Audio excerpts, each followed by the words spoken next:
What's up everybody, David Rodriguez here, and in today's video we're going to be going over injuries again, but it's part 2, where we don't really talk about, we're getting away from maybe the strength and conditioning side, and we're going to talk maybe more about the hippy-dippy, more mental health and like well-being aspects as when we're faced with injuries, because I know that a lot of people, and I know a personal, very good friend of mine who tore his ACL, who has gone through this, and lots of people go through this kind of idea of like fear of missing out, right? You get to see all your other homies level up, and you get to see all these people level up, and then you're just kind of stuck here trying to make sure that your knee is not gonna fall off your body, and also kind of like a depression where it sinks in. You're just like, man, now I have to start all over again, back to square one. This is gonna be rough. Like, now I have to worry about, is my leg gonna be back to where it was? Like, what if it happens again? What, like, I'm never gonna do the move that I was gonna do that caused this injury, and kind of like all these talks and all these things going in your head.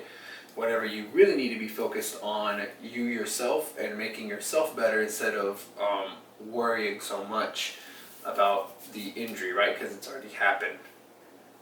Now, so for the first tip that I kind of like is, and this goes literally for everything, is always having a positive attitude. Having a positive attitude is always going to make sure that like you frame things within a reasonable perspective. So a normal recovery time for ACL is 6 months. Now, even with 6 months, right, you're obviously not going to be going back to throwing double corks or whatever it was that you might have injured yourself on. You have 6 months of recovery, and then you're slowly going to build yourself back up. And then depending on what you did during that recovery is going to influence how fast you're going to get back into the game. So yes, unfortunately, total recovery time might end up like actual real total recovery time might end up being like a year, but that's 1 year out of, say, if you've been tricking for 10 years, that's only 1/10, literally only 10% of your training was spent recovering and getting back to where you were before. So framing things in a more like reasonable, positive perspective, I believe is always beneficial and is always helpful. And on top of that, which can accommodate it, is surround yourself with positive people, right? So hanging out with the tricking homies outside of the tricking session, right? Or spending time with your other friends, your muggle friends, spending time with family that, now that your training sessions are now kind of like not over, but you're obviously may not be at the session now.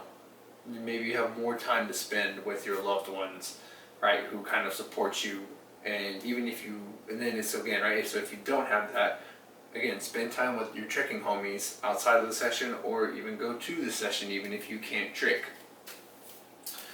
Second thing is eating good food.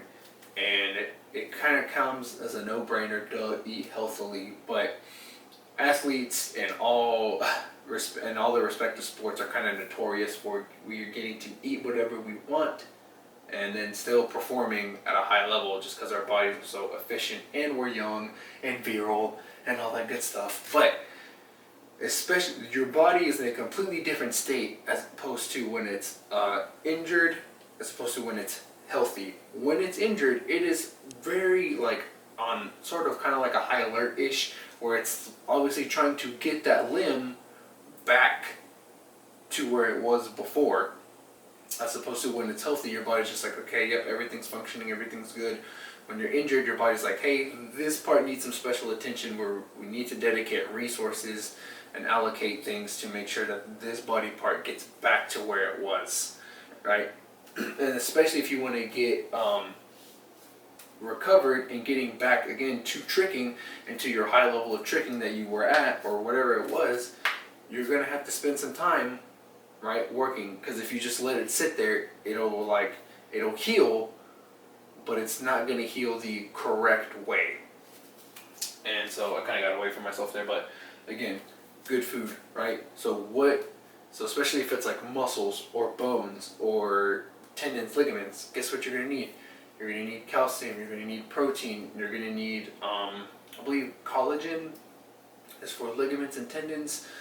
I'm not sure, but eating those good foods and just kind of clearing your diet out and cleaning it in general is going to not only like make you physically feel better, it'll also make your well-being, you will feel better physically, mentally, and it's going to help your body expedite its recovery process even faster than if you were just to continue sitting around eating Cheetos in a dark dungeon feeling sorry for yourself that you can't trick anymore with the homies.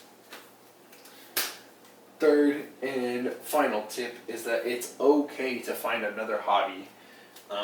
I know for me personally, anytime that I get, when I've suffered my injuries in the past, when I've messed up my hamstring, I strained it real bad, and I also pinched my sciatic nerve. I was out for my hamstring, I was out for almost 2 years from high school football, and then with my sciatic nerve, I missed my my powerlifting meet, and it messed with me, and it was real, and it didn't make me feel any better to go to the football games to watch everybody else play, or it did make me feel better to like go to other meets and watch people lift, and I knew that I couldn't do it.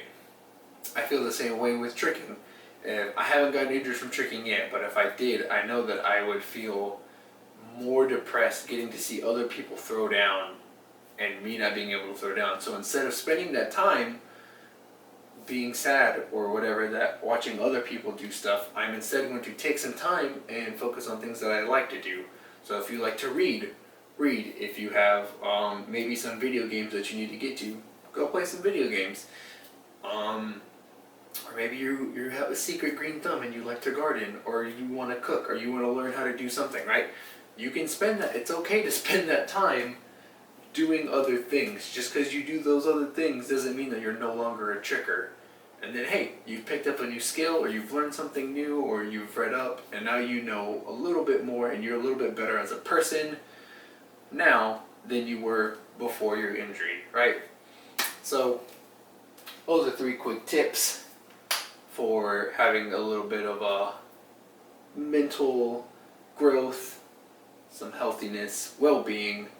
David Rodriguez, Stomp Tricking. Like, subscribe if you have experience with injuries and want to talk about how your recovery process, not from the physical standpoint, but kind of from like a mental health, well-being standpoint, of what really helped push you to continue to be positive, please let me know in the comments or whatever. Hope you'll have a good day, and I will see y'all later in the next video. Peace.